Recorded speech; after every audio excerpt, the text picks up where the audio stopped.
বিষয় দেওয়া হয়েছে, ইনশাআল্লাহ আমি সেই বিষয়ের দিকে যাব। সূরা আলে ইমরানের 102 নম্বর আয়াত। আমাকে একটি আয়াত দেওয়া হয়েছে এবং ঈমান নিয়ে কথা বলার জন্য বলেছেন। সূরা আলে ইমরানের 102 নম্বর আয়াত। আমরা আগে সে আয়াতের দিকে যাই।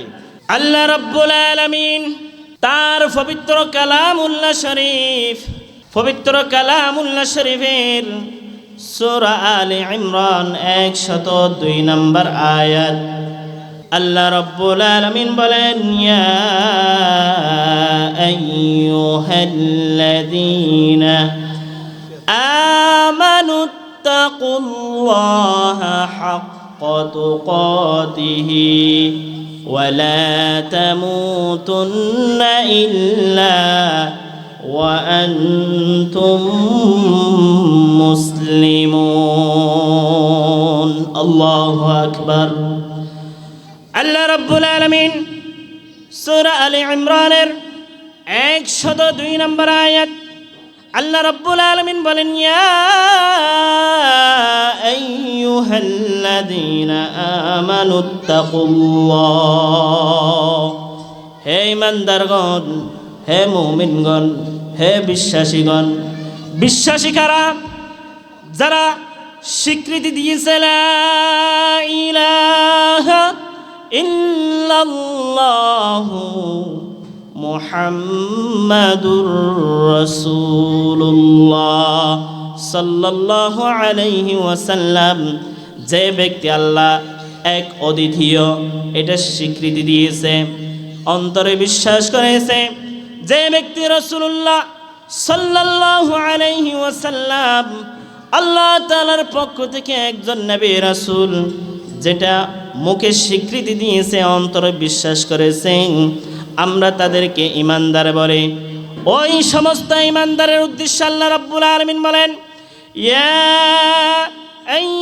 আইয়ুহাল্লাযীনা আমানুত্তাকুল্লাহ, হে ঈমানদারগণ, তোমরা আল্লাহ তাআলাকে ভয় করো। কাকে ভয় করো? আল্লাহকে ভয় করো। হাক্কা তুকাতিহি, যেমনিভাবে ভয় করা দরকার, যেমনিভাবে ভয় করা দরকার। শুধু ভয় করলে হবে না, মুখের মধ্যে ভয় রাখলে হবে না, শুধু অন্তরের মধ্যে, মূল জায়গায় কলবের মধ্যে অবশ্যই অবশ্যই ভয় সৃষ্টি করতে হবে। যেমনিভাবে ভয় করা দরকার, কেমনিভাবে আপনি ভয় করবেন? আল্লাহ রাব্বুল আলামিন তার পবিত্র কালামুল্লাহ শরীফে এবং রাসূলুল্লাহ সাল্লাল্লাহু আলাইহি ওয়াসাল্লামের যেই সমস্ত নির্দেশনা রয়েছে সেগুলোকে মেনে নেওয়া, এক কথায় আল্লাহ এবং রাসূলকে আনুগত্য করা, আল্লাহ এবং রাসূলের নির্দেশ মেনে নেওয়া, নিষেধগুলো থেকে বিরত থাকার নামই হচ্ছে আপনার দিলে আমার দিলে আল্লাহ রাব্বুল আলামিনের ভয় সৃষ্টি করা। আমানুত্তাকুল্লাহা হাক্কা তুকাতিহি, যেমনিভাবে ভয় করা দরকার তেমনিভাবে ভয় করো। সুবহানাল্লাহ। এরপর আল্লাহ রাব্বুল আলামিন আরো বলেন, ওয়ালা তামুতুন্না ইল্লা ওয়া আনতুম মুসলিমুন, মুসলমান না হয়ে মৃত্যুবরণ করো না। সুবহানাল্লাহ। আল্লাহ তাআলা বলতেছে, হে ঈমানদারগণ, হে বিশ্বাসীগণ, তোমরা আল্লাহ তাআলা কি ভয় করো, যেমনিভাবে ভয় করা দরকার তেমনিভাবে ভয় করো। ওয়ালা তামুতুন্না ইল্লা ওয়া আনতুম মুসলিমুন, মুসলমান না হয়ে মৃত্যুবরণ করো না। তাহলে এখানে মুসলমান না হয়ে মৃত্যুবরণ করো না কেন বললেন আল্লাহ তাআলা? আমরা ঈমানদার, আমরা ঈমান এনেছি, আমরা কি এখনো মুসলমান হতে পারি নাই? প্রশ্ন আছে কি নাই? প্রশ্ন আছে কি নাই? আমরা ঈমানদার দাবি করি, আমার নাম মুসলমানের নাম, আমার ভোটার আইডি কার্ডে মুসলমানের নাম রয়েছে, আমরা কি এখনো মুসলমান হতে পারি নাই? আমরা কি এখনো মুসলমান হতে পারি নাই? আমাদেরকে আবার আল্লাহ তাআলা বলতেছে, ওয়ালা তামুতুন্না ইল্লা ওয়া আনতুম মুসলিমুন, মুসলমান না হয়ে মৃত্যুবরণ করো না। কেন আল্লাহ তাআলা এই কথা বললেন? এই কথা বলার উদ্দেশ্য হচ্ছে আমরা যারা ইসলাম ধর্মকে বিশ্বাস করি, আমরা যারা ইসলাম ধর্মকে বিশ্বাস করি, আমরা যারা কালিমায়ে তয়্যিবা কালিমায়ে শাহাদাত মুখে উচ্চারণ করে অন্তরে বিশ্বাস রেখে যারা স্বীকৃতি দিয়েছি, আমাদেরকে বলা হয় ঈমানদার।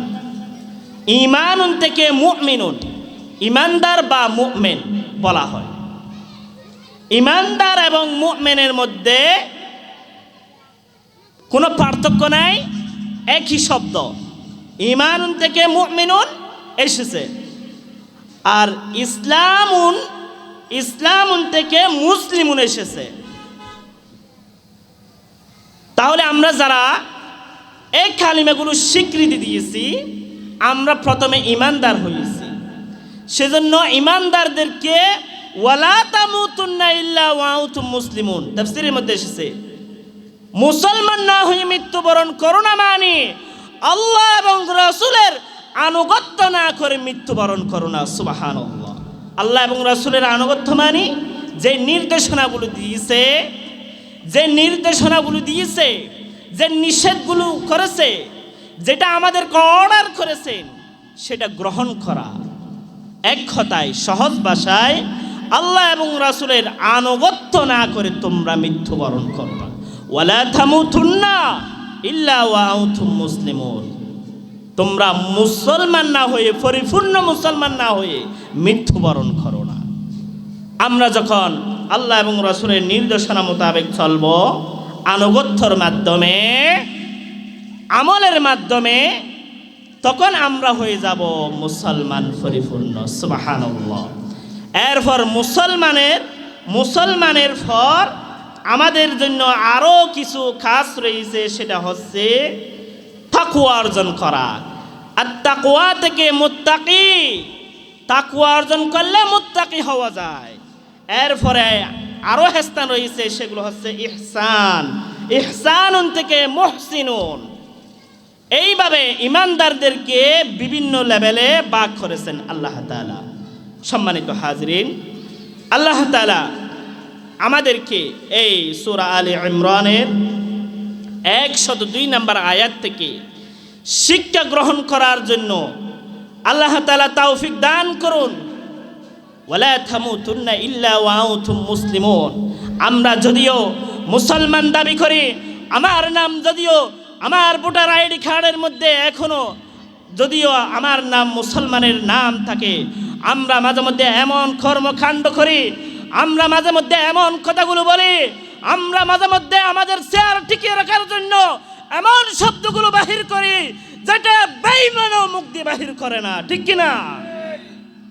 সুতরাং ওয়ালা তামুতুন্না ইল্লা ওয়া আনতুম মুসলিমুন, মুসলমান না হয়ে, পরিপূর্ণ মুসলমান না হয়ে যদি ওই অন্ধকার খবরে যান, তাহলে লাঞ্ছনা ছাড়া, অপমানিত ছাড়া, ওই কাফের বেঈমানদের যে অবস্থা, তাদেরকে যে শাস্তি, ওই লাঞ্ছনা, অপমানিত ছাড়া আর কোনো ভাগ্য থাকবে না। সুতরাং ওয়ালা তামুতুন্না ইল্লা ওয়া আনতুম মুসলিমুন, পরিপূর্ণ মুসলমান হওয়ার জন্য উদারত আহ্বান। এরপর আসুন, যুবকদের ঈমান টিকিয়ে রাখার করণীয় এবং বর্জনীয় আরেকটি বিষয় দেওয়া হয়েছে। যুবকের ঈমান, বৃদ্ধদের ঈমান, ঈমান একই ঈমান। ইনশাআল্লাহ আমি আপনাদের সামনে আজকে যে গুরুত্বপূর্ণ আলোচনা করার জন্য নিয়ত করেছি, আমাদের ঈমান হচ্ছে অনেক অনেক গুরুত্বপূর্ণ সম্পদ। কি কি কাজ করলে আমাদের ঈমান নষ্ট হয়ে যায়? যুবক বলেন, বৃদ্ধ বলেন, নারী বলেন, যুবতী বলেন, কি কি কাজ করলে আমাদের ঈমান নষ্ট হয়ে যায়? আমরা ওযু নষ্ট হওয়ার কারণ জানি, আমরা নামাজ নষ্ট হওয়ার কারণ জানি, রোজা নষ্ট হওয়ার কারণ জানি।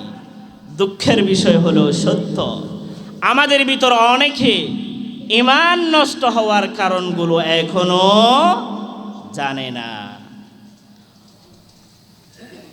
অথচ একজন ঈমানদারের কাছে সবচাইতে গুরুত্বপূর্ণ সম্পদ, সবচাইতে গুরুত্বপূর্ণ জিনিস, মূল্যবান জিনিস, সেটা হলো ঈমান। আপনার ঈমান ঠিক, আপনার আমল ঠিক, আপনার ঈমান ঠিক, আপনার নামাজ ঠিক, আপনার ঈমান ঠিক, আপনার সিয়াম ঠিক, আপনার ঈমান ঠিক, আপনার জিকির ঠিক, আপনার ঈমান ঠিক, আপনার মুরাকাবা ঠিক, আপনার তাহাজ্জুদের নামাজ ঠিক। আপনার যদি ঈমান ঠিক না থাকে, ঈমান যদি ঠিক না থাকে, ঈমানের মধ্যে যদি বেজাল থাকে, ঈমানের মধ্যে যদি বেজাল থাকে, নামাজ পড়বেন, রোজা রাখবেন, জিকির করবেন, মুরাকাবা করবেন, মুশাহাদা করবেন, সব কিছু বরবাদ হয়ে যাবে। কারণ ঈমানদারের কাছে, মুমিনের কাছে সবচাইতে গুরুত্বপূর্ণ জিনিস হলো প্রথমে ঈমান। সেজন্য নবীজি সাল্লাল্লাহু আলাইহি ওয়াসাল্লাম তার পবিত্র জবান মুবারক দিয়ে বললেন, আখলিস দীনাকা ইয়াকফিকাল আমালুল কলিল। আগে তোমার ঈমান ঠিক করো, আগে তোমার ঈমান ঠিক করো, আগে তোমার ঈমান ঠিক করো।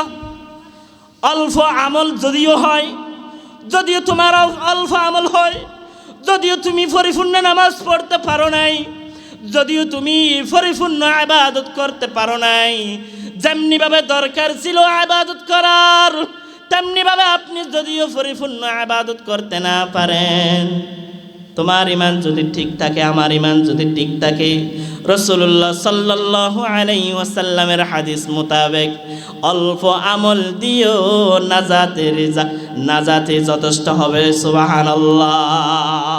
অর্থাৎ নাজাত যথেষ্ট হবে, অর্থাৎ নাজাত যথেষ্ট হবে মানে আল্লাহ তাআলার পাকড়াও থেকে নাজাত পাবো। সুবহানাল্লাহ বলে। আগে কি ঠিক করতে হবে? ঈমান। আগে ঈমান ঠিক করতে হবে।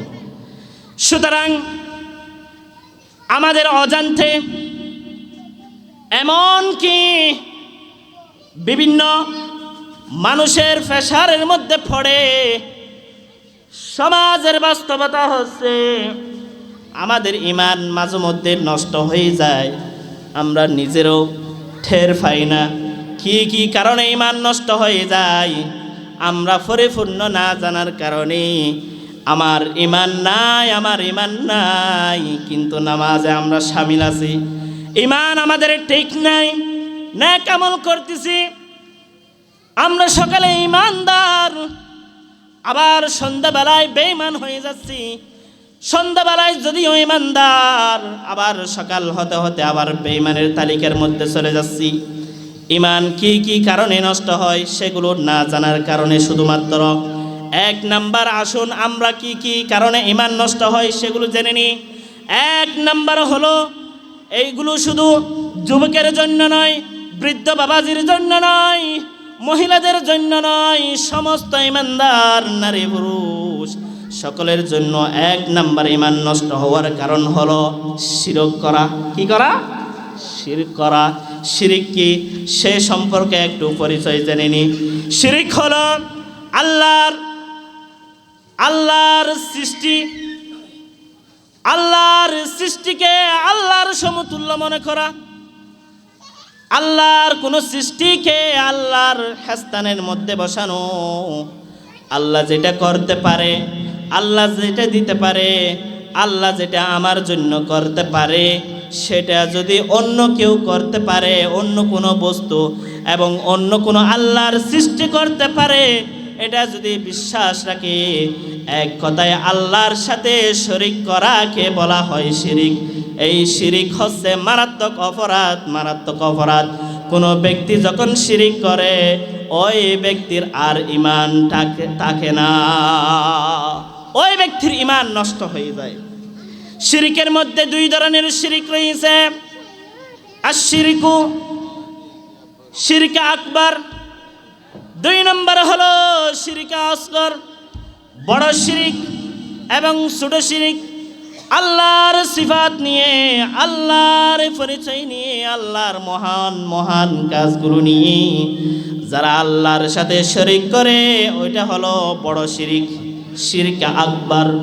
ছোট শিরিক হলো যেই সমস্ত ব্যক্তিরা লোক দেখানো ইবাদত করে, উদাহরণ দিই, যেই সমস্ত ব্যক্তিরা লোক দেখানো ইবাদত করে, আল্লাহর সন্তুষ্টির জন্য ইবাদত করতেছে না, ব্যক্তির সন্তুষ্টির জন্য ইবাদত করে।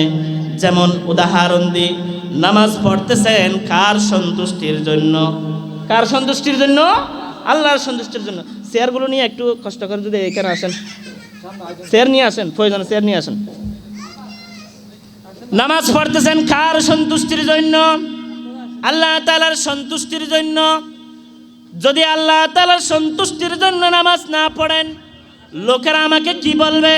সেই জন্য যদি নামাজ পড়েন, বান্দাকে দেখানোর জন্য যদি নামাজ পড়েন, শুধু নামাজ নয়, সমস্ত ইবাদতের ক্ষেত্রে যদি আল্লাহ তাআলার সন্তুষ্টি না থাকে, লোক দেখানো হয়, ওই সমস্ত ইবাদতগুলো করার কারণে শিরকে আসগর হয়ে যায়। শুধু তাই না, আপনার হিংসার কারণেও শিরক হয়। এইভাবে উদাহরণ দিতে গেলে শিরকের আরো অনেক ব্যাখ্যা করা যায়। আমাদের ইবাদতের মালিক কে? ইয়্যাকা না'বুদু ওয়া ইয়্যাকা নাস্তাঈন। আমরা নামাজের মধ্যে স্বীকৃতি দিই, হে আল্লাহ তোমার ইবাদত করি, তোমার কাছে সাহায্য চাই। সুবহানাল্লাহ। আমরা নামাজে বলি ইয়্যাকা না'বুদু ওয়া ইয়্যাকা নাস্তাঈন। নামাজ থেকে বাহির হয়ে নামাজে বললাম, হে আল্লাহ তোমার ইবাদত করি, তোমার কাছে সাহায্য চাই।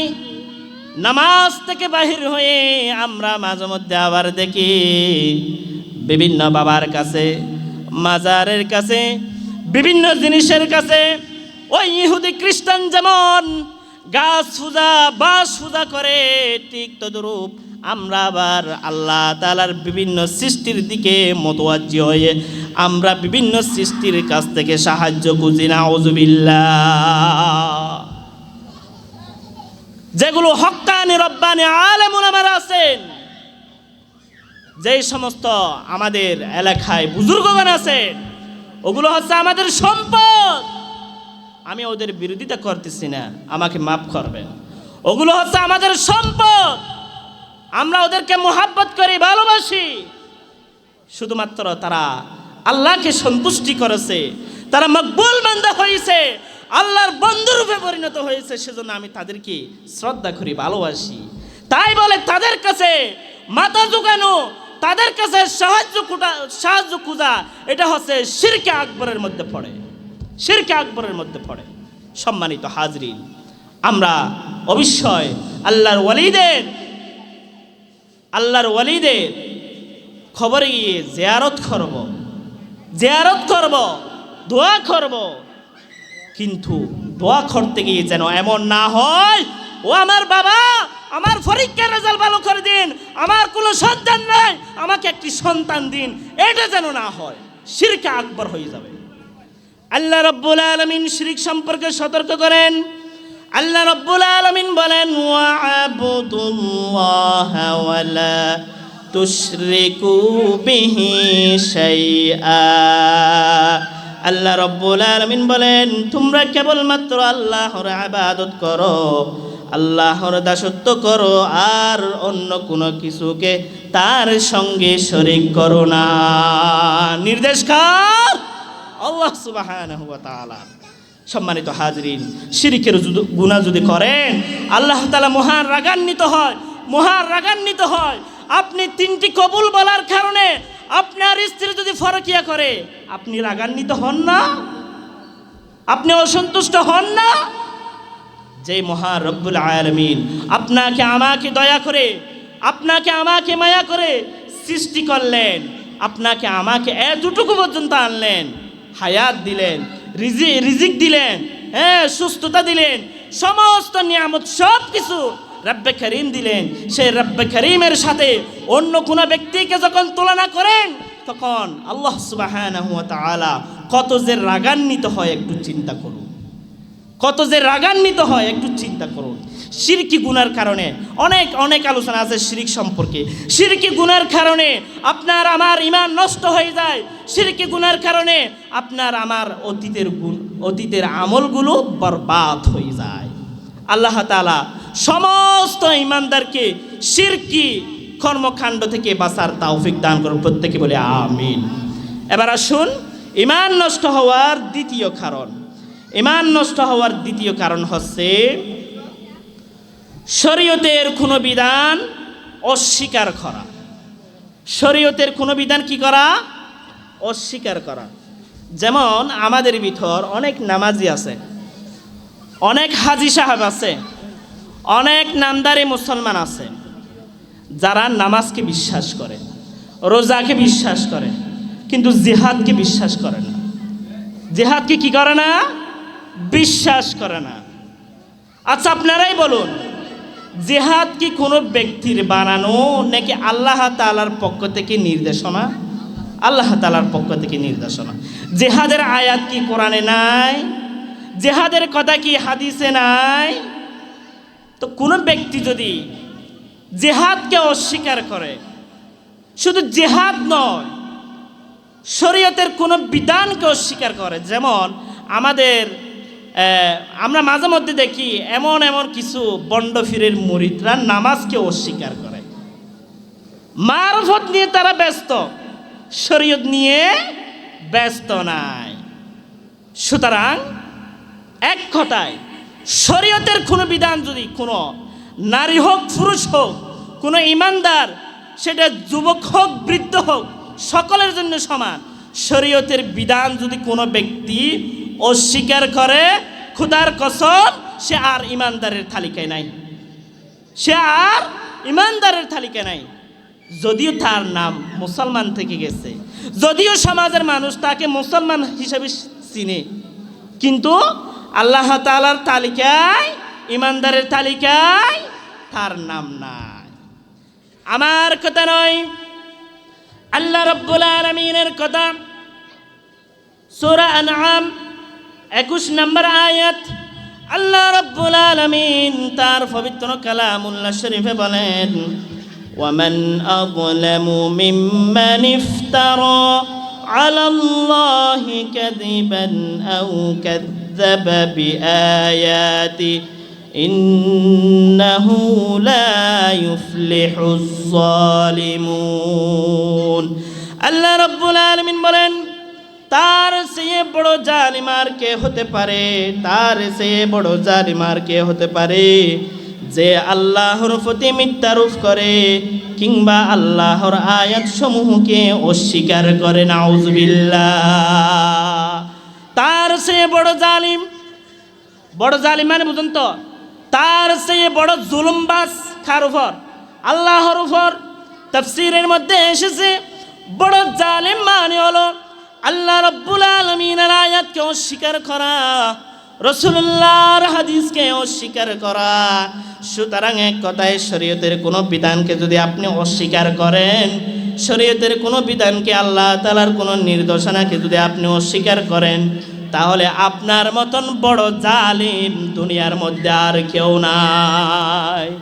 আল্লাহ রাব্বুল আলামিন বলেন, তার চেয়ে বড় জালিম আর কে হতে পারে যে আল্লাহর প্রতি মিথ্যারোপ করে, আল্লাহর নির্দেশনা অস্বীকার করেছেন, মানে আল্লাহ রাব্বুল আলামিনের প্রতি মিথ্যারোপ করলেন, আল্লাহ রাব্বুল আলামিনের আয়াত সমূহকে অস্বীকার করেছেন, মানে আল্লাহ রাব্বুল আলামিনকে অপমানিত করলেন, শরীয়তের কোনো বিধানকে অস্বীকার করেছেন, মানে আল্লাহ এবং রাসূলকে অপমানিত করলেন।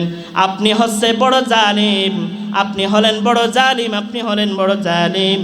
আল্লাহ রাব্বুল আলামিন বলেন, ইন্নাহু লা ইউফলিহুজ যালিমুন। নিশ্চয় এই ধরনের জালিমরা সাফল্য লাভ করবে না। এই ধরনের জালিমরা, এই ধরনের শরীয়তকে অস্বীকারী, আল্লাহর বিধানকে অস্বীকারী, রাসূলুল্লাহর বিধানকে অস্বীকারীরা সফলতা লাভ করবে না। কোথার সফলতা?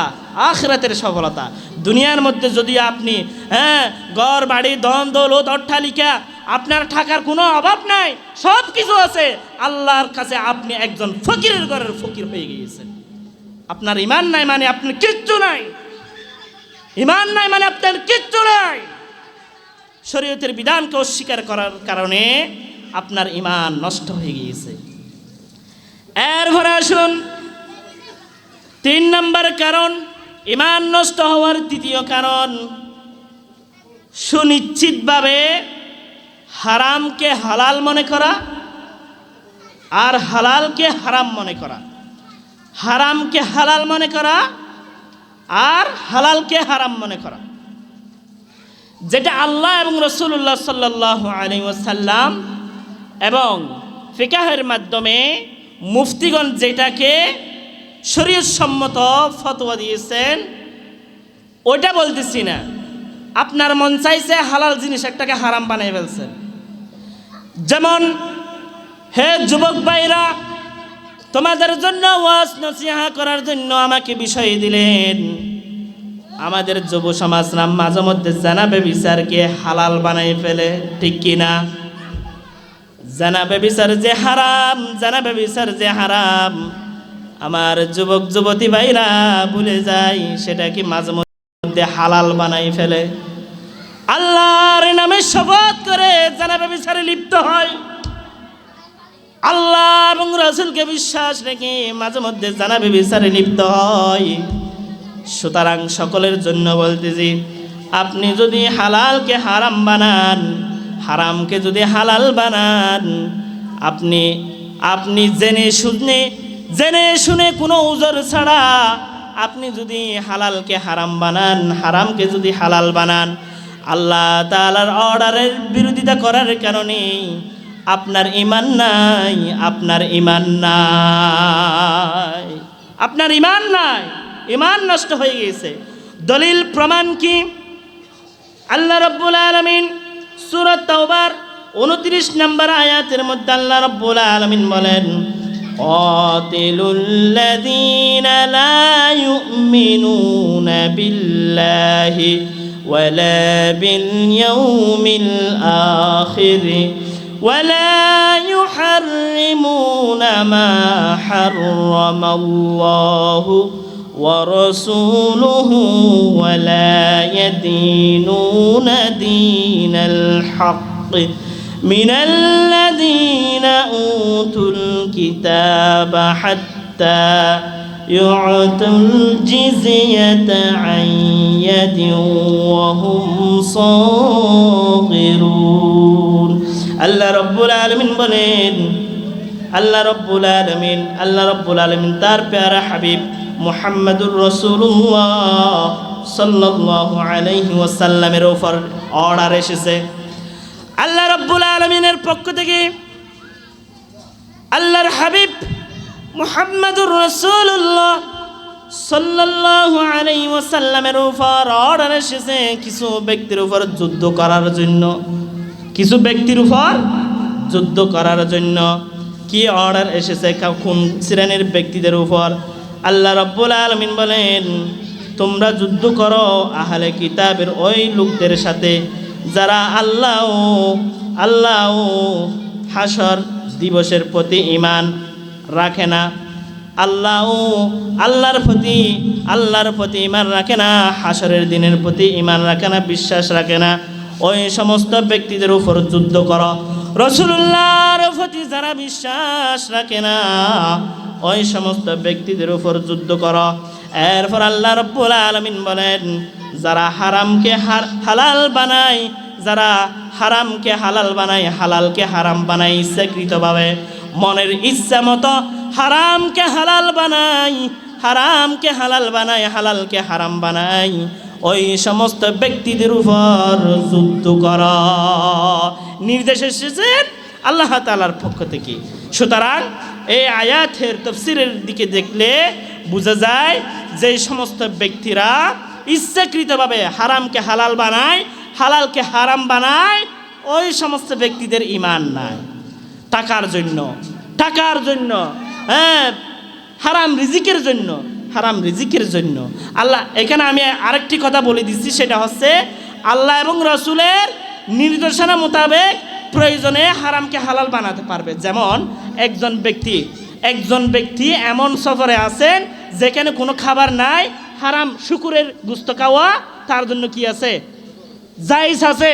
অফারক অবস্থায় কোনো হালাল খাদ্য না থাকার কারণে আমি এটাই ইঙ্গিত দিচ্ছি, শরীয়তের বিধান ছাড়া, শরীয়তের নির্দেশনা ছাড়া ইচ্ছা মতো আপনার মন চাইছে জোয়ার টাকা হালাল বানাই ফেললেন, আপনার মন চাইছে সুদের টাকা হারাম টাকাকে হালাল বানাই ফেললেন, ঘুষের টাকাকে আপনি হালাল বানাই ফেললেন, আপনার ঈমান নাই।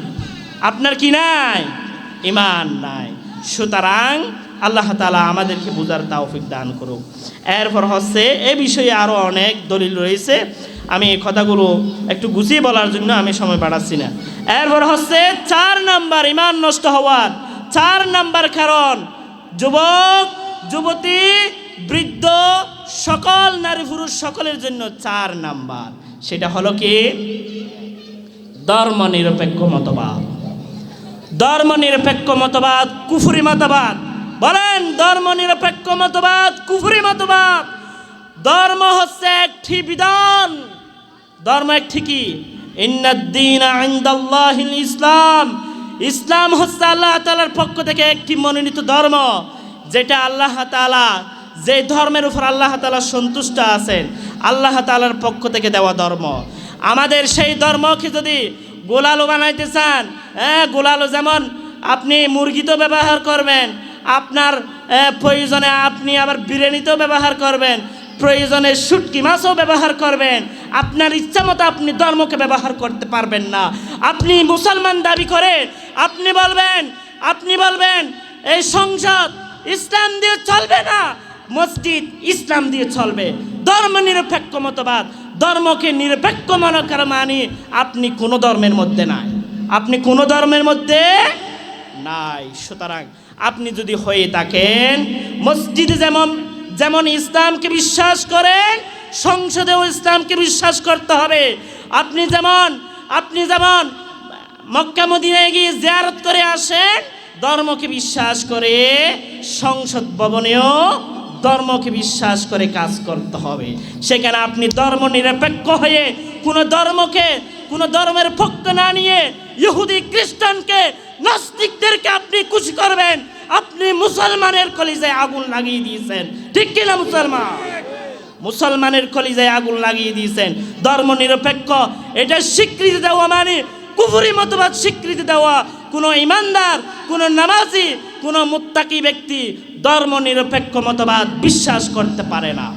হিন্দুদের ধর্ম হিন্দুরা পালন করবে, খ্রিস্টানদের ধর্ম খ্রিস্টানরা পালন করবে, বৌদ্ধদের ধর্ম বৌদ্ধরা পালন করবে, মুসলমানরা ইসলাম ধর্ম পালন করবে। এটা আমাদের বাংলাদেশ, কোনো ভেদাভেদ নাই। তবে আপনি মুসলমান হয়ে সব ধর্মকে খুশি করতে পারবেন না, সব ধর্মকে খুশি করতে পারবেন না। আপনি যেই ধর্মের মধ্যে আছেন সেই ধর্মের মধ্যে তাকে নিরপেক্ষ পালন করে আপনি সকল ধর্মকে খুশি করবেন। সামান্য ভোটের জন্য, সামান্য ক্ষমতার জন্য, সামান্য শেয়ারের জন্য আপনার জন্য অপমান রয়েছে। আপনার জন্য শুধু দুনিয়ায় অপমান নয়, পরকাল জগতে কঠিন কঠিন অপমান রয়েছে। সুতরাং ধর্ম নিরপেক্ষ মতবাদ এটার উপর দলিল দিতে গেলে অনেক দলিল দেওয়া যায়। আমি একটি সূরা আপনাদেরকে শুনাই দিই। আমি সময়ের অভাবে আমি শুধুমাত্র সূরার নামটি বলে দিচ্ছি, সেটা হচ্ছে সূরা আল কাফিরুন। সূরা আল কাফিরুন নাজিল হওয়ার প্রেক্ষাপট হচ্ছে কাফেররা প্রস্তাব দিয়েছিল নবীজি সাল্লাল্লাহু আলাইহি ওয়াসাল্লামকে, হে মুহাম্মদ আমরা এইভাবে কতদিন আর যুদ্ধ করব, আসো একটু মিলমিশ করিনি 15 দিন সবাই মিলে অন্য ধর্ম পালন করব, আর 15 দিন সবাই মিলে আপনার ধর্ম পালন করব। নাউজুবিল্লাহ বলবেন না? আমাদের নবীজি কি রাজি হয়েছেন? রাজি হন নাই। আমাদের নবীজি সাল্লাল্লাহু আলাইহি ওয়াসাল্লাম রাজি হন নাই। আল্লাহ তাআলার পক্ষ থেকে অর্ডার এসেছে লাকুম দীনুকুম ওয়ালিয়া দীন। হে নবী আপনি বলে দিন, তাদের ধর্ম তাদের, আপনার ধর্ম আপনার, মিলমিশ করার কোনো সুযোগ ইসলামে নাই।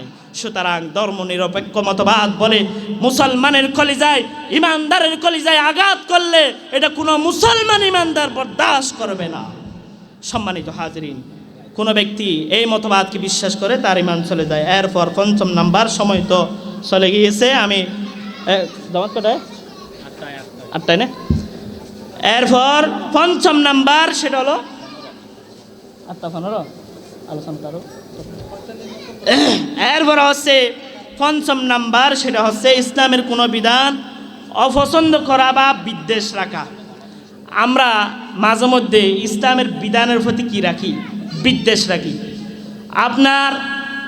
আপনি অফারক, আপনি যদি অফারক হন, কোনো ইসলামের বিধান যদি আপনি পালন করতে না পারেন, অফারক হন, সেটা ভিন্ন কথা। বিদ্বেষ রাখা খুব কঠিন, বিদ্বেষ রাখা কঠিন। অফারক হলে সেটা ভিন্ন। শয়তানের ওয়াসওয়াসায় আপনি নামাজ পড়েন না, সেটা ভিন্ন কথা। নামাজ পড়া লাগবে না, এটা বলা খুব কঠিন কথা। এইভাবে ইসলামের যত বিধান আছে, সমস্ত বিধানের প্রতি আপনি যদি বিদ্বেষ রাখেন, হিংসা রাখেন, দিলে আপনার ঈমান নষ্ট হয়ে যাবে। নাউজুবিল্লাহ বলেন। ইসলামের কোনো বিধান আপনি আমল করতে পারেন বা না পারেন, বিদ্বেষ রাখবেন না, বিদ্বেষ রাখা যাবে না কোনো ঈমানদার। আল্লাহ রাব্বুল আলামিন বলেন, ওয়াল্লাযীনা কাফারু ফাতা'আসাল লাহুম ওয়া আদাল্লা আ'মালাহুম যালিকা বিআন্নাহুম কারিহু মা আনজালাল্লাহু ফাআহবাতা আ'মালাহুম। আল্লাহ রাব্বুল আলামিন বলেন, যারা কুফরি করেছে তাদের জন্য রয়েছে ধ্বংস। নাউজুবিল্লাহ বলেন। যারা কুফরি করেছে তাদের জন্য রয়েছে ধ্বংস। কুফরি ব্যক্তি কারা? কুফর কারা করে? যারা ইসলাম ধর্মকে যারা বিশ্বাস করে না, কটূক্তি করে, আল্লাহর শানে কটূক্তি করে, রাসূলুল্লাহর শানে কটূক্তি করে, ইসলামের কোনো বিধানকে অস্বীকার করে, হিংসা বিদ্বেষ রাখে, তারাই কুফরি করে। তারা কি করে? কুফরি করে। যারা কুফরি করবে, আল্লাহ রাব্বুল আলামিন বলতেছে তারা হচ্ছে ধ্বংস। তাদের কর্ম ব্যর্থ করে দেন। তারা যদিও নামাজ পড়েছে, যদিও তারা রোজা রাখে, যদিও তারা তাসবিহ করে, সুবহানাল্লাহ সুবহানাল্লাহ বলে তাসবিহ করে, ইসলামের প্রতি, জিহাদের প্রতি বিদ্বেষ রাখার কারণে তাদের তাসবিহ গনা বরবাদ হয়ে যায়, নামাজ পড়া বরবাদ হয়ে যায়, ইতিকাফ থাকা বরবাদ হয়ে যায়। এইভাবে সমস্ত তাদের নেক আমলগুলো আল্লাহ রাব্বুল আলামিন বরবাদ করে দেন। যালিকা বিআন্নাহুম কারিহু মা আনজালাল্লাহু ফাআহবাতা আ'মালাহুম।